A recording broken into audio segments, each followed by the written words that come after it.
Ako po si James Margaliansan, dito po operator ng 60cm Desert Plant Banduna Plaza. Nagamit po ito ng 7 beses isang linggo na may total run 144 meters. Ito po yung head, capping, wiper. Ganito na po yung tamang pag-head clean. Tapos mag-head clean, panatiling punasan ng capping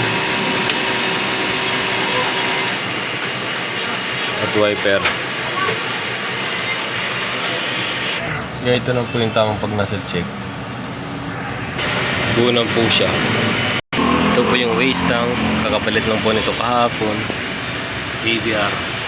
Ito naman po yung ink tank niya. Nasa sa tamang level naman po. Ito naman yung mga use at non-use.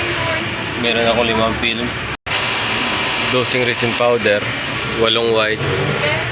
3 yellow. 4 na black. 2 magenta. 2 cyan. 7 solution. At 2 QE solution.